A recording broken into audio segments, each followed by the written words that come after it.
Hit TV చూస్తున్న ప్రేక్షకులందరికీ హృదయపూర్వక ధన్యవాదాలు. ముందుగా 2025వ సంవత్సరము మే నెల 15వ తారీఖు నుంచి గురుగ్రహ సంచారం జరగబోతుంది. ఈ గురుగ్రహ సంచారం అనేది కుంభరాశి వారికి ఎలా ప్రభావం చూపించబోతుంది అని క్లియర్గా ఇప్పుడు మనకు ఎక్స్ప్లెయిన్ చేయడానికి మన హిట్ టీవీ స్టూడియోలో మనతో పాటు ఉన్నారు ఆస్ట్రో సైకాలజిస్ట్ ఎస్వి నాగనాథ్ గారు. అడిగి తెలుసుకుందాం మరి. నమస్తే నాగనాథ్ గారు. నమస్తే సార్, ఈ గురుగ్రహ సంచారం అనేది ఈ కుంభరాశి వాళ్ళకి ఎలా ఉండబోతుందంటారు? వాళ్ళ అనుకూలత ప్రతికూలత గ్రహస్థితి ఎలా ఉండబోతుందంటారు? ముందుగా హిట్ టీవీ ప్రేక్షకులందరికీ కూడా నమస్కారం. నిర్మల గారు, సార్, కుంభరాశి వాళ్ళకి కుటుంబ ధనస్థాన వాక్స్థాన వ్యవహార స్థానానికి ఓకే లాభస్థానానికి అధిపతి అయినట్టు గ్రహము గురుగ్రహం. గురుగ్రహం ఓకే, కుంభరాశి వాళ్ళకి ఈ రాశి ఫలం ఎలా ఉండబోతుంది అని చెప్పే ముందు గురుగ్రహం యొక్క విశ్లేషణగా మనం ఒకటి చేసుకోవాలి.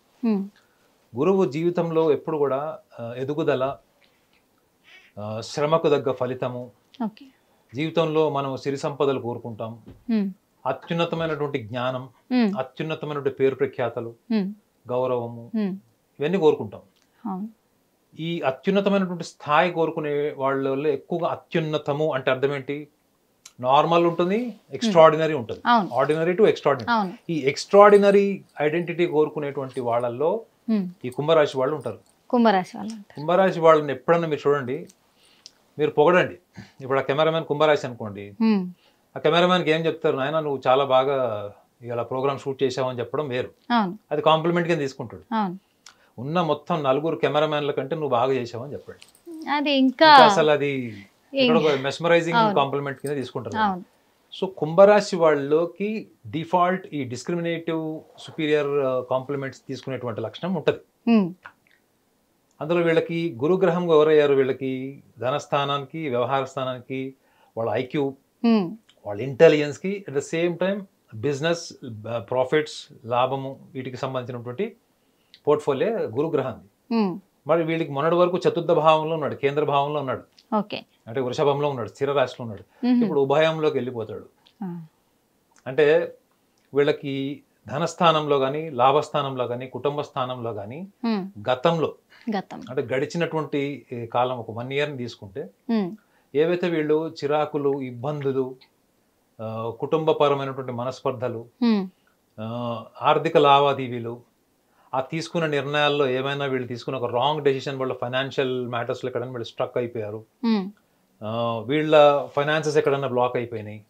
అంటే అట్ ద సేమ్ టైం వీళ్ళు చేసేటువంటి లాస్ట్ 1.5 yearలో వీళ్ళు చేసినటువంటి పర్ఫార్మెన్సెస్కి వీళ్ళకి ప్రాపర్ ఐడెంటిటీ లేదు.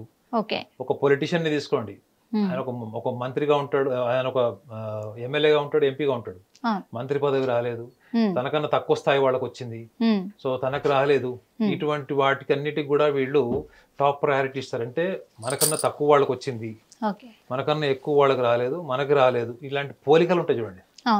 ఈ పోలికకి సంబంధించినటువంటి ఐడెంటిటీ వీళ్ళకి గతంలో 1 year చాలా వీళ్ళని మానసికంగా వీళ్ళు బాగా కుంగదీసి ఉంటే, ఈ టైంలో మాత్రం వీళ్ళకి సోషల్ అండ్ ఫ్యామిలీ ఐడెంటిటీ మాత్రం చాలా ఉన్నతంగా వచ్చేటువంటి అవకాశం బలంగా ఉంటుంది.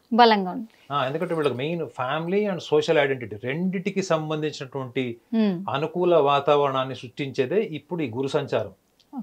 బృహస్పతి సంచారం ఏదైతే ఉందో మిథునంలోకి, ప్లస్ ఇంకోటి వీళ్ళకి పంచమంలోకి వెళ్తాడు, చతుర్థం నుంచి పంచమం. పంచమము అంటేనే ప్రాపంచిక పరమైన ఐడెంటిటీ, ప్రాపంచిక సుఖ సంతోషాలు, ఉన్నతమైన గౌరవం, వీటన్నిటికి సంబంధించింది.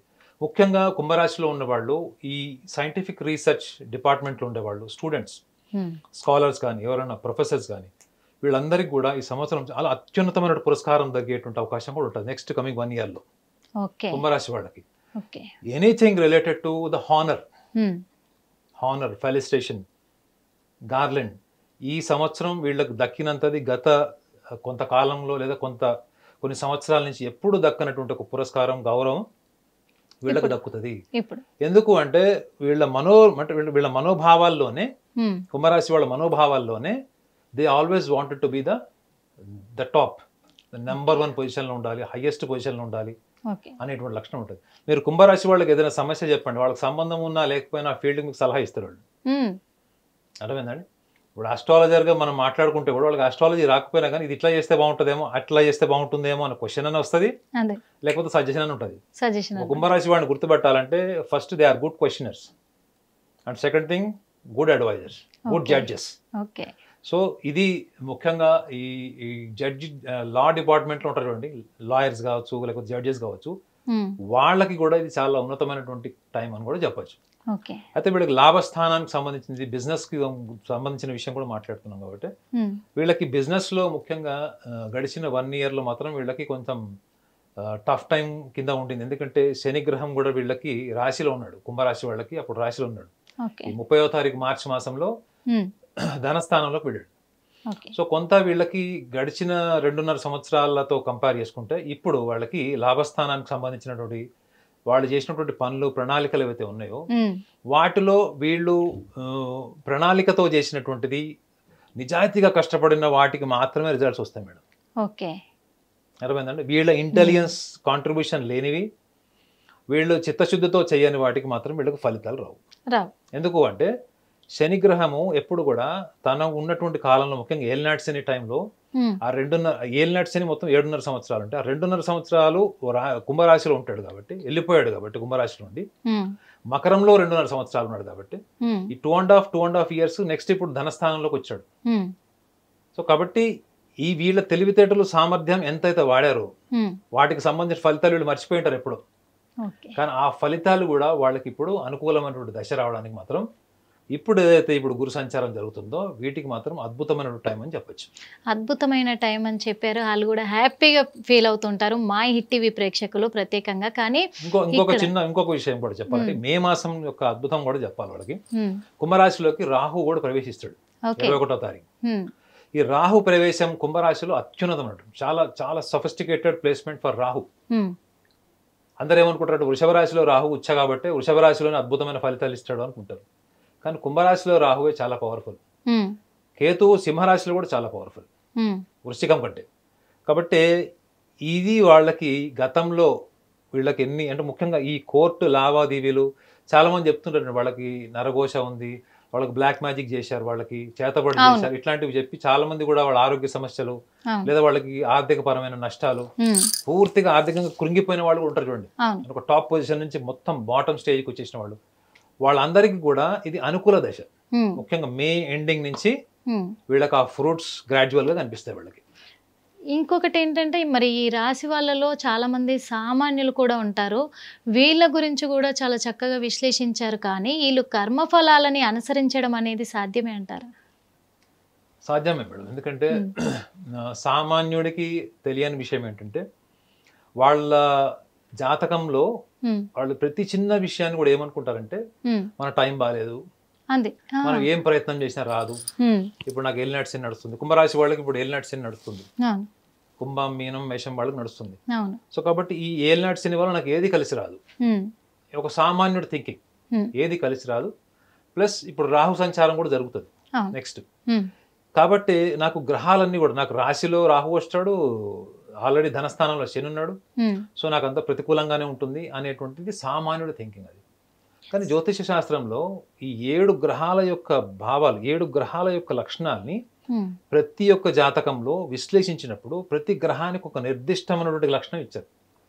చంద్రుడికి మనుకారుడని, రవికి ఆత్మకారకుడని, బుధుడికి బుద్ధికారకుడని, కుజుడికి ఏమో మనిషికి సంకల్పము, శరీర దారుఢ్యము, వీటన్నిటికి సంబంధించిందని ఒక డిజైర్ కాన్షియస్ అంటారు అనమాట. అది అట్ ద సేమ్ టైం శుక్రుడికి ఏమో ప్రాపంచిక సుఖ సంతోషాలకు సంబంధించింది, శనికి ఏమో ఒక కర్మలను ఆచరింపజేసినటువంటి కార్మిక్ ప్లానెట్ అని, గురుగ్రహానికి మాత్రం ఒక స్పిరిచువల్ కాన్షియస్నెస్ అని చెప్తారు. బట్ ఇవన్నీ కూడా మనుషులు లేవో చెప్పండి? ఏ మతంలో పుట్టిన వాళ్ళకని ఈ లక్షణాలు లేవో చెప్పండి?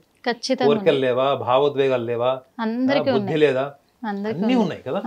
మరి ఇవన్నీ ఉన్న వాళ్ళకి వాళ్ళు అనేక రకాల కష్టాలు పడి ప్రయత్నాలు చేసిన వాళ్ళకి ఫలితం ఎందుకు రావట్లేదు? అంటే somewhere there luck is trapped with the time. అంటే కాలంతో పాటు ఎక్కడొక్కడ వాళ్ళ అదృష్టం అన్నది ఎక్కడో అక్కడ బ్లాక్ అయిపోయింది. ఆ blockage removal time is 15th May 2025, the transit of Jupiter. ఇది వాళ్ళకి వచ్చేటువంటి యోగం. సో కాబట్టి పంచమ భావంలోకి వెళ్తున్నాడు కాబట్టి ప్రపంచానికి సంబంధించినటువంటి వీళ్ళు కోరుకున్నటువంటి అత్యున్నతమైనటువంటి పేరు ప్రఖ్యాతలు, కీర్తి ప్రతిష్టలు కానీ ధనానికి సంబంధించిన కానీ గతంలో 1.5 year నుంచి వీళ్ళు ఎక్కడైతే వీళ్ళు స్తంభించిపోయారో అక్కడి నుంచి వీళ్ళ జర్నీ ఇప్పుడు స్టార్ట్ అవుతుంది. సో ఇవన్నీ కాలానుగుణంగా వాళ్ళు చూస్తారు. కాకపోతే వీళ్ళకి అక్టోబర్, నవంబర్, డిసెంబర్ మాత్రం కొంత వీళ్ళకి ప్రతికూలమైనటువంటి దశ కింద చెప్పొచ్చు మనం. ఈ గురుగ్రహ సంచారం అనేది ఎలా ఉండబోతుంది అనేది చాలా చక్కగా విశ్లేషించినందుకు మీకు మనస్ఫూర్తిగా ధన్యవాదాలు.